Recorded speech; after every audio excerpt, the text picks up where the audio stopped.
is in the air. Be advised, keeping calm is up, keeping calm is up. Hello, my fellow gun theorists, and welcome to Gun Theory. Today, we're taking a look at the ever-raging debate of the AR versus AK platforms, but we're gonna look at it from a bit of a different perspective than you're used to seeing.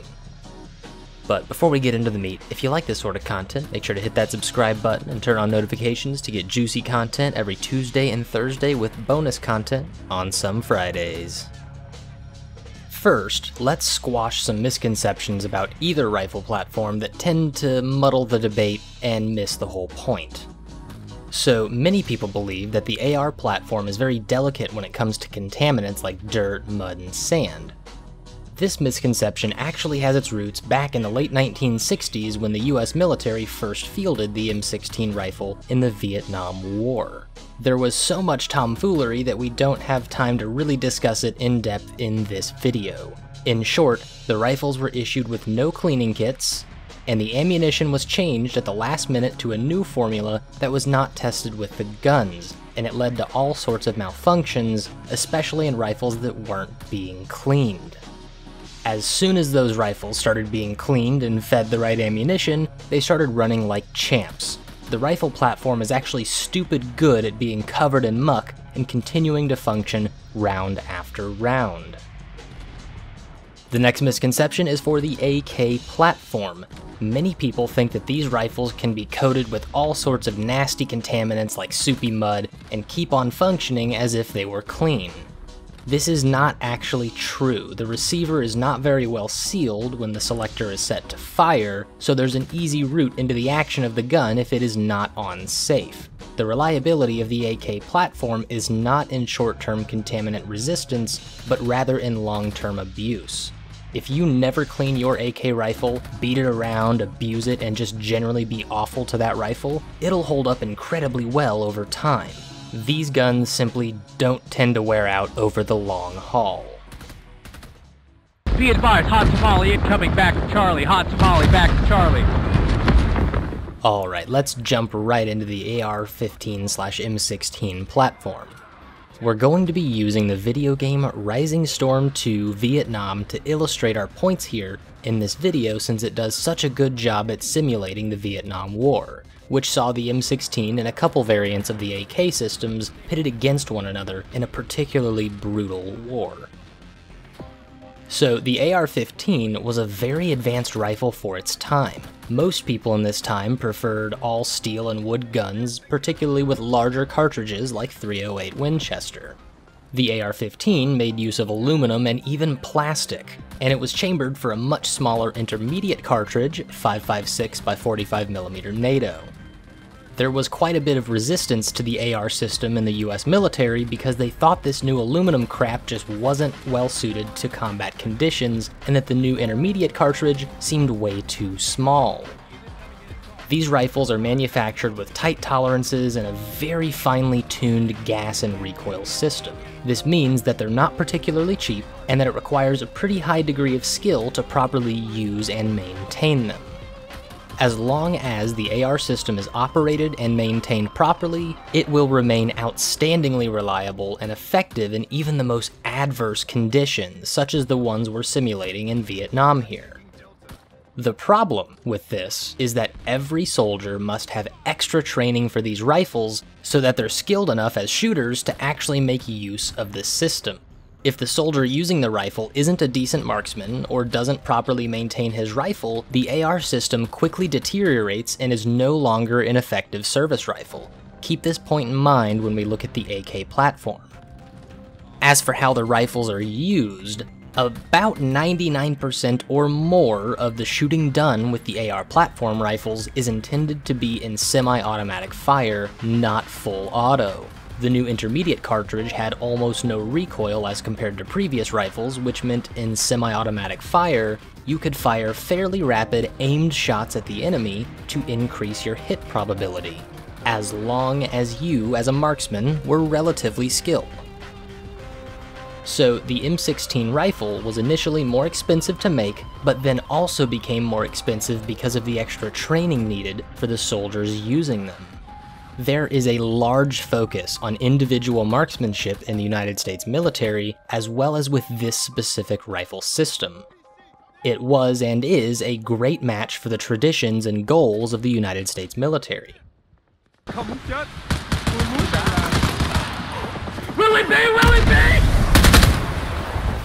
Alright, let's move on to the AK platform. After World War II, the Soviet Union saw how amazing the Germans were at a manufacturing technique called stamping. This is where sheet metal is bent into shape to make a product, in this case, rifles. This technique is much cheaper and faster than how rifles were made previously. Before stamping, a highly skilled machinist had to mill out a solid block of steel into whatever shape they need. The blocks of steel and the workmen were obviously very expensive. Sheet metal and stamping it is simply cheaper. It also doesn't require the expertise of a skilled machinist. You can train almost anyone in just a couple hours how to operate the machinery involved in stamping, whereas the machinists needed for milled guns need years or even decades of experience to be very good at it. The Soviet Union really wanted to make a new rifle in an intermediate cartridge that could be used almost like a submachine gun, but still could reach out to 500 or 600 meters if need be. The AK-47 was designed and adopted, but they ran into problems with their stamping technology not being up to par. So for a couple of years, they used the more expensive milled manufacturing techniques, but as soon as they figured out how to properly stamp receivers, every AK rifle became a stamped gun. And this was, of course, by design. That's how the AK rifle was initially intended to be made.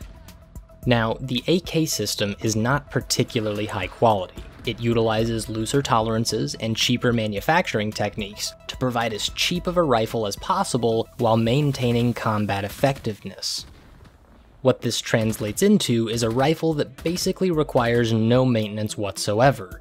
These guns can handle years of abuse and still run very well with no care or maintenance. The rifles themselves could be set to fully automatic fire or semi-auto with the fire selector. But for the standard infantryman, the semi-auto setting was basically useless. These guns are designed to be fired in short bursts on full auto, sort of like a submachine gun. What this means is that the Soviets achieved a cheap rifle that was also cheap to field since very little training was required for maintenance of their rifles or marksmanship. They make up for below average marksmanship with a higher volume of fire. Now, that's not to say that these are bad rifles, not at all.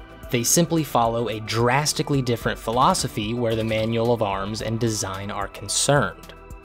These rifles are very effective, even in the hands of people with little to no training, such as the Viet Cong that were fighting in this game. Most of the Viet Cong were regular civilians, men and even women too, who were suddenly handed an AK and sent into battle. We can see, looking back at the Vietnam War, that lack of training wasn't as big of a deal as we might have expected. The American soldiers were absolutely terrified of the Viet Cong because they fought with the perfect rifles for their situation and training levels. And then also they used tactics that made up for their lack of training. So the AK platform of rifles accomplishes the exact same goal as the AR platform in being an effective standard infantry rifle.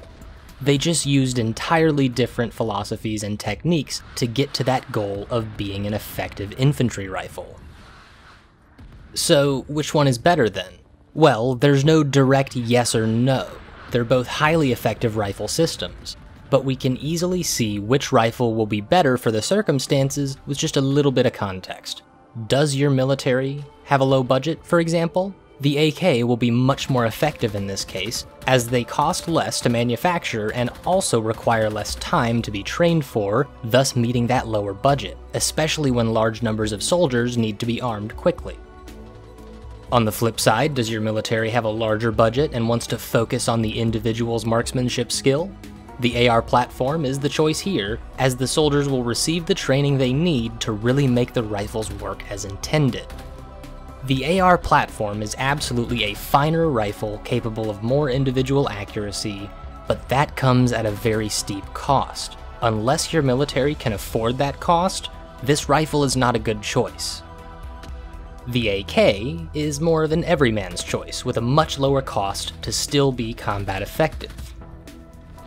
And I think that it's no accident that these rifles followed the exact opposite sort of philosophies. The AR platform was designed in the West, where there's a larger focus on the individual to work hard and become great. The AK was designed in the communist Soviet Union, where there was very little focus on the individual. It was more worried about the collective, which is exactly where the AK shines.